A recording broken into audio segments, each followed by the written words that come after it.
My mother said we had to leave home. The communists were going to take my father away. Tao sắp bị chìm. Mình phải nhảy rồi. If my parents were afraid, they didn't show us. But we would never forget our escape from Vietnam. We were lost.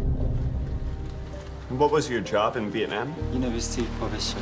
We had no home. Do you have any family in Canada? No, sir. Nobody wanted us.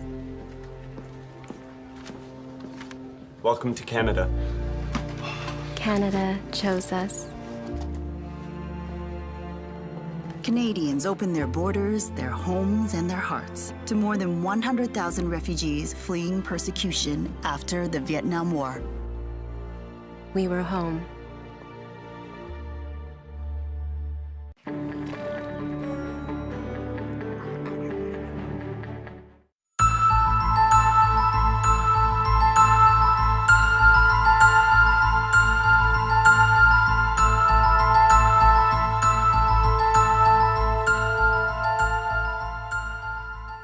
Hi, and welcome to 1111. I'm Roberta Hewitt, and today I am chatting with Jessica Williams. Jessica has been working with divination tools since the age of 7 when her grandmother taught her how to read tea leaves. About 10 years ago, Jessica developed such a love for tarot that she has recently completed her master's thesis on the religion of tarot at Memorial University. And so, of course, being a tarot reader myself, I am super excited to have this conversation with Jessica today. Hi, and welcome to the show. Thank you. I'm super excited to be here too. I love that you are such an expert on tarot. When I started reading, I learned through mentors. I had some wonderful readers who taught me meanings and helped me along the way. But to be honest, I actually don't know a lot about, for example, the history of tarot. So I would love it if you could share some information on that. Absolutely. Well, tarot started actually as a card game. So, you know how bridge, you play with different tricks and, you know, you get points and for different cards that you play. Tarot was that type of game.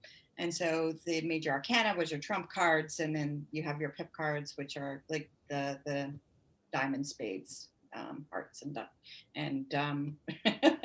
Well, the other, just whatever the things are.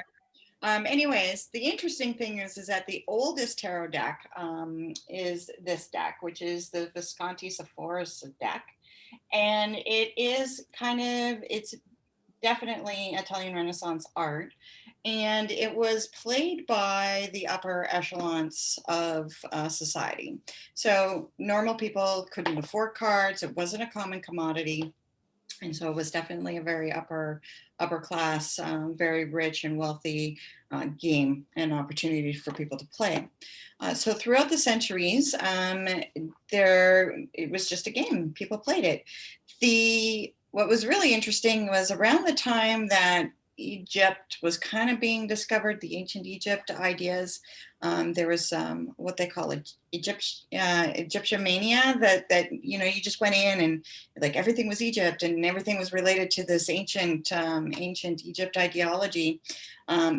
That's when during the late 1600s, early 1700s, this idea that tarot was connected with ancient Egypt came into play because they really felt as though there was some Egypt connection. And that was primarily with the Tarot de Marseille deck, which is the deck that, you know, you find most decks are kind of created after, so the Rider-Waite deck and the Thoth deck. And so this was kind of the first deck that moved from being a game to being for lack of a better term, a divination device. So through the Renaissance period into the Enlightenment period, You have a lot of issues going on politically. You have church, the Catholic Church, you know, not liking the dissension that's going on, creating the Spanish Inquisition. You have people in hiding. You have, you know, a lot of stuff going on, which created kind of underground groups or occult and esoteric groups that took spirituality to a different place. They were still spiritual people, but they didn't necessarily believe in the corrupt church. And so they felt as though there was a form of corruption and that we've heard about in relation to the church. So while Christianity was trying to figure out itself out, there was other groups, Mason groups, occult groups, esoteric groups, Rosicrucian groups that would meet together. And then you would have individuals who were almost like mages that would sit and study alchemy, and they study Kabbalah, and they study numerology, and they study astrology, and they would, and Hermeticism, that was another one. And they kind of, over the 400-year period to today, from that time period, created this syncretic system of the tool that we use today. Hence why I did my study on the religion of tarot, because I really felt as though it was more like a religious development of this tool and of the process to help us reach our inner spirit, or Gnosticism, as you know, the early Christians would be. So it's about connecting with that internal self, the inner soul, the inner voice, the things that you have there. So it developed through this long period of time, and it went through the Hermetic Order of the Golden Dawn. And what's kind of unique about this particular group, and why this group is kind of like the I guess the foundation or the head of what it appears to be in regards to the tarot creation, was they were what they call a fringe Mason group.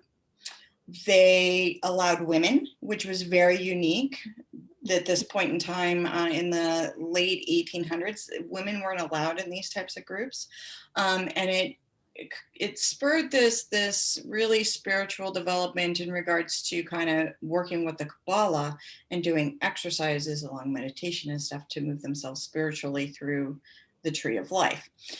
So that group was very chaotic. It was almost like Days of Our Lives. They had all this drama going on. They had newspaper opinions going back and forth, accusing other members of doing all sorts of different things. And eventually the group folded. Now, the person that came, there's two people that came out of that group that, this is just tarot related. There's lots of actually famous people that did come from that group. But Arthur Waite, he developed with Pamela Coleman Smith, the Rider-Waite deck, the Rider-Waite-Smith deck as it's referred to now. And then we have Aleister Crowley, who came up with the Thoth deck, and that was with Leda Frida Harris that did the artwork on that one. So you know, the Rider-Waite deck really kind of was the most popular deck. It was the one that hit the market. It's the one that everybody talks to and calls the authentic, calls it the authentic deck. But what I find fascinating is through all this history is a lot of the lore that you find around tarot has not been really substantiated. So it didn't really come from Egypt. They actually don't, the first reference of it is in 1400 Italy, but they don't really know where it came from before that.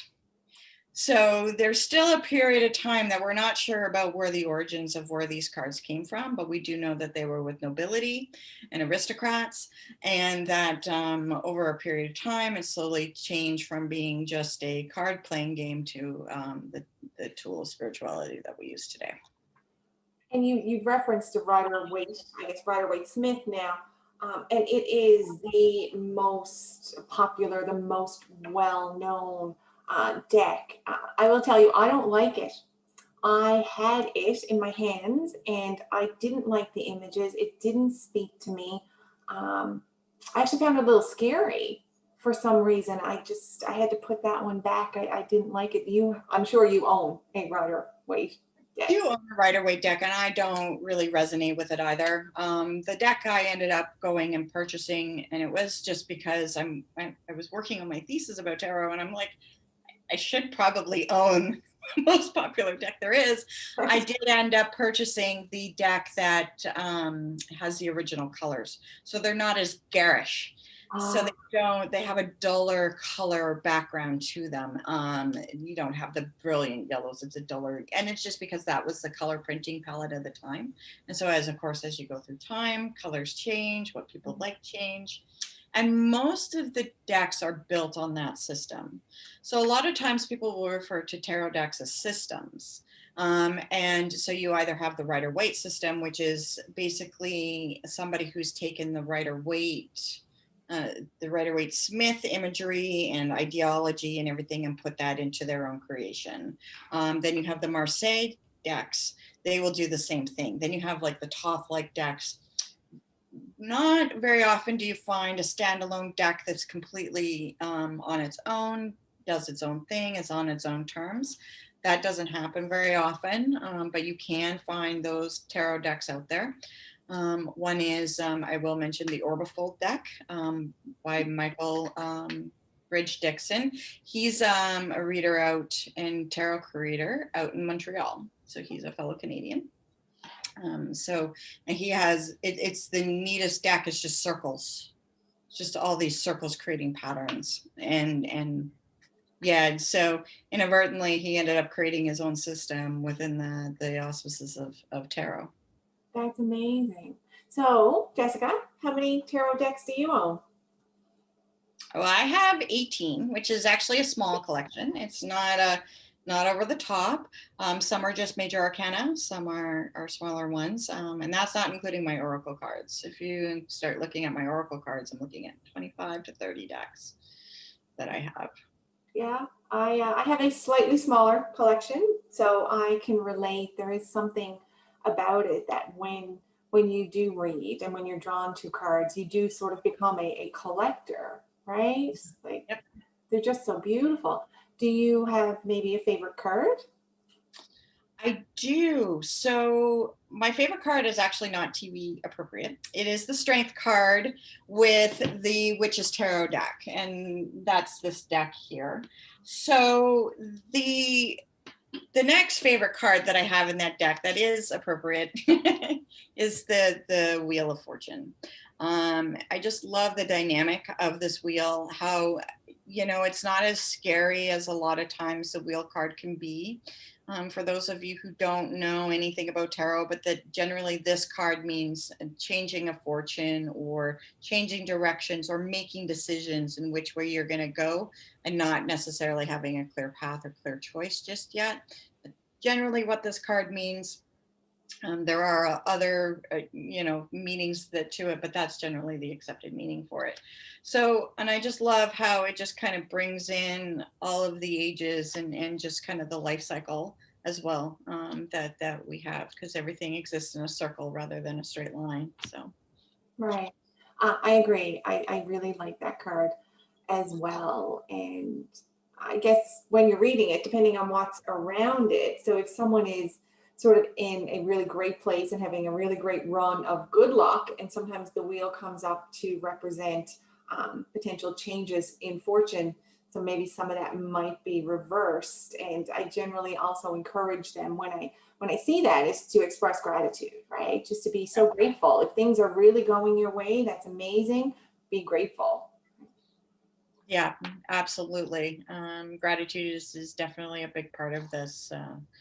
And a part of the process too, right? So other people, and I find actually very grateful when I am reading for other people. It's almost it's a humbling and honoring, because you're allowing me to read you at a soul level, and that is super important to honor people's souls, because there's some stuff that can come out in readings that can be tough to talk about. I've seen a lot. I don't know that I've seen it all, but I've seen a lot. I hesitate to say see it all because the universe goes, hold my beer. Yeah, we'll show you something. So I don't like to test the universe that way. And so, but it is, you know, because you're sitting with somebody and you're holding, you know, a bit of their soul in your heart when you're reading this. So, And it is amazing how much, I hesitate to say the word power, you have, but I know from reading, people will come to see me or we talk on the phone, and generally people who are engaging the services of a tarot reader, they may be at a crossroads, or they're unsure, or they're looking for some guidance or advice. So I do think you have to be careful with that. And sometimes people have so much faith that it becomes a bit of a self-fulfilling prophecy, so that whatever you or I say, they will go and find ways to make it fit into their lives. Absolutely. And then you can have some just downright skeptics who are like, yeah, none of that is true. And, you know, there's just, and sometimes I'm wondering, I'll sit there and I'll be like, is this really true? And then a message comes in and it's like, boom, this is for this person. This isn't just a random, you know, I'm pulling stuff out of a hat and just seeing where the dominoes lie, you know? It is pretty amazing. And I guess I came to it when I was about 30 years old. And I remember when I first started reading for people, and then maybe a week or 10 days or whatever later, they would call me up and go, oh my God, Roberta, you said this and it happened. And I was as surprised as they were, because I kind of came into this a little bit skeptical. And I still remember how exciting it was when you did say something that happened. And I remember thinking, how do the cards know? How do they know? So what do you say when people ask that? Like, how can a deck of cards predict someone's future? See, I don't think it's the cards themselves, because really the cards, they're just pieces of paper with print on them, right? They're paper. There's nothing to them, really.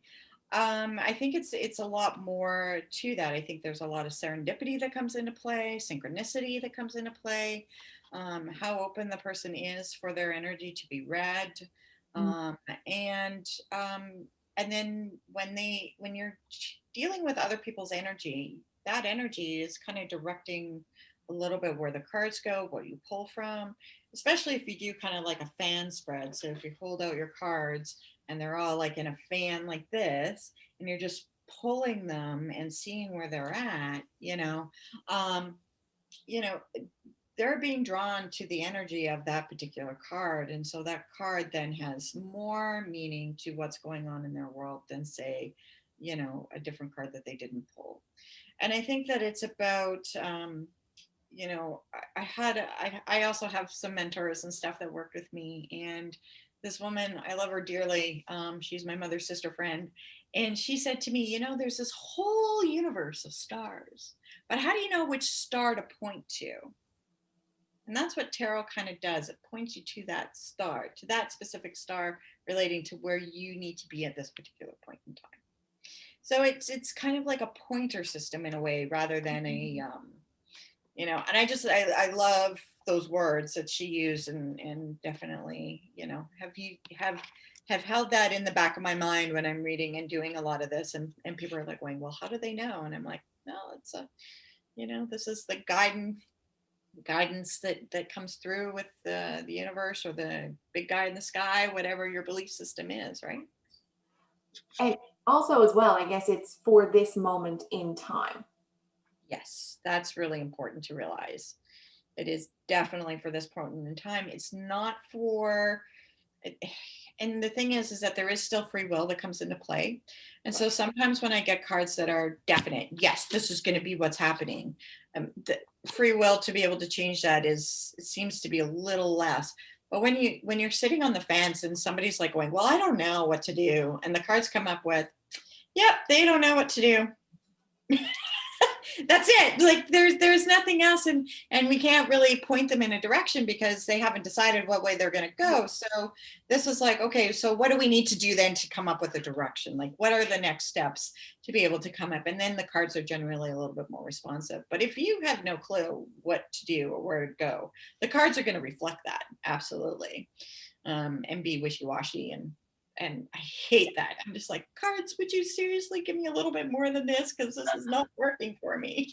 You know, I love that story because it reminds me of a lady who came to see me, and she was offered a new job, and it was in a different province. And so she was really going back and forth in her mind as to whether she wanted to take this opportunity or not. And that's exactly what the cards reflected.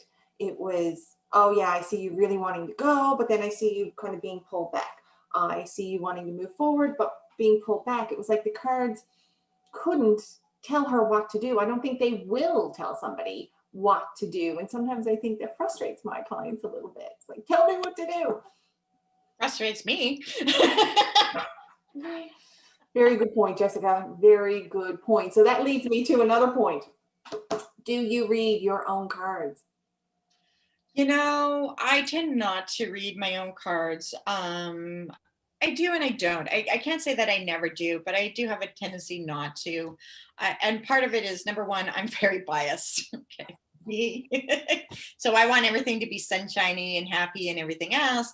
And say if I pull the Devil card, the Tower card, and the Wheel of Fortune card, I am now freaking out and I'm like done for the day. I can't function. I'm like, oh my God, what am I doing wrong? Yes, yeah.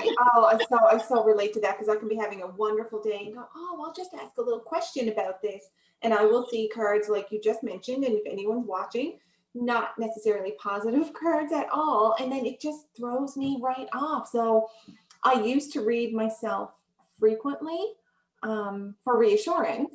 And now it's like, no, it's fine. I'm good. And I just, try to save it for special occasions or when I really feel like I just need a little insight, and I'll just maybe pull one or two, but not go into a full on reading, Yeah, what I find is that if I am doing my most accurate readings that I do for myself, or when I'm doing them in front of a class and I'm being very objective.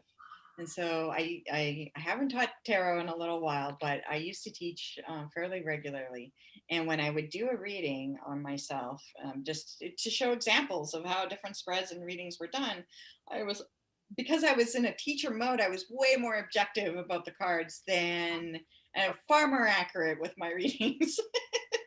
That makes sense too. And, and that's another reason why if people get in touch with me and they're going through some sort of crisis, like a breakup or they've lost a job and they're highly emotional and they have this hypercharged negative energy and they need to know, I generally try to put those readings off to give them time to kind of process and calm down. Because I find if you go to the cards with really, really high emotion, it just doesn't work the same. I feel like you need to be centered. You need to be calm. The desperation energy or whatever just scares the cards, or the cards don't want to play with that. I don't know how to say it. Absolutely. And that's why I don't do I tend not to do emergency readings. If you're that frantic and you need assistance and support, one is I'm not a counselor, I'm not a therapist. If it's that urgent, then I would recommend, going down a mental health route in regards to getting that assistance. It's kind of like, I've cut off my arm. I'm going to go to the blacksmith and have my arm cauterized type idea. And I'm like, I'm not a big fan of doing emergency readings. I will do them on occasion. I have been requested, and every now and then I'll get a message going, yes, this person really does need help and could need some assistance now, then I'll go ahead. But for the most part, I want to book ahead of time, and I want to, make sure that I am grounded and centered and available, because I'm handling your soul. The last thing you want is like me shoving down like my chicken wing dinner and then going and reading everything, like you don't want that. No, you definitely don't. Jessica, how about we do something a little interesting now and maybe have you pull a couple of cards for 2021. We're about to enter a whole new, hopefully wonderful year. Maybe for the city, maybe for St. John's and the surrounding areas. Let's not leave Mount Pearl out and CBS. Like, can you do that? Can you get a sense of what 2021 might look like for us? Sure, absolutely, we can do that. So to do that, I am going to use my Faulkner deck. This is a black and white picture deck. It's unfortunately no longer in print. Oh. So I'm just going to shuffle through. Let's think about St. John's. And Roberta, what I'll get you to do is I will get you to tell me when to stop shuffling, okay? And we'll just keep thinking about St. John's and the surrounding area. Greater St. John's area. Oh, look at that. 2 cards just fell out. Takes pressure off me, doesn't it? So these are what's called jumper cards when they fall out of the deck, and there's 4. Okay, so we're good. That's enough. Yeah, definitely. Universe has determined the cards, not me. So, yeah, so, and they landed like this. So there's 3 that are upside down and then 1 that came forward. So this is the 8 of Swords. And what this is like, I feel like, and this is actually probably really reflective of a lot of people's energy right now. We're terrified. The city and the surrounding area is generally, they don't want to know what's around the corner. We don't want to know what's been coming. We've been hit so hard in 2020 with so many different things. None of us really want to see what's going to happen in 2021. So let's take a look at this one. But, okay, so the good news is 6 of Wands, new, there's going to be a completion. So we're going to be able to kind of see that we've been through a really hard time collectively, and that, I feel like the winter especially is not going to, well, I don't know how it could be worse than last winter, but God, Jessica. I do feel as though that we're going to have a fairly mild winter, and that there's going to be a lot of celebration that goes on with that, which is really good. We have to watch out for our superstitions and make sure that, we're staying safe in relation to the way we're approaching things, that we keep a rational mind about what's going on and where we're going.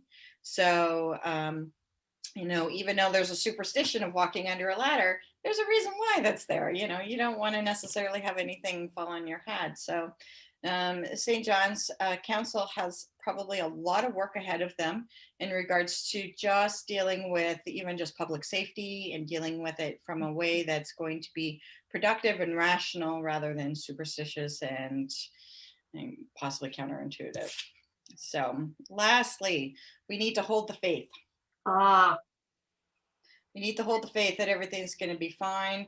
There is definitely, I feel like, battle of ideas that are going on. I feel like our city and our provincial politicians have a lot on their plate. And it's almost like, in a way, they're losing faith in people just because it's so chaotic right now. So it's a reminder to all of them, keep grounded, keep the faith in the people that are here and that are around you.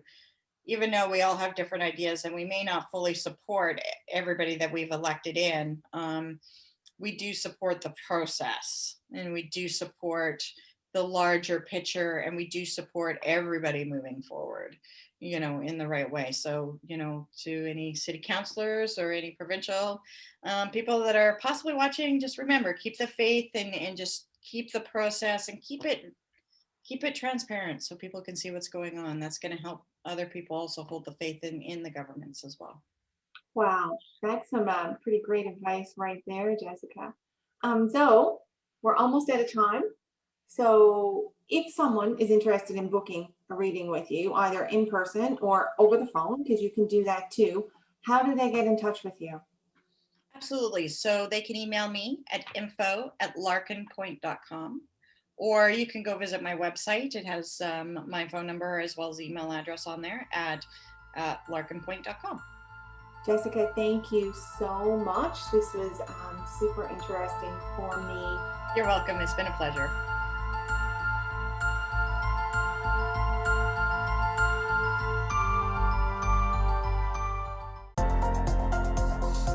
The following program is brought to you by Rogers Anyplace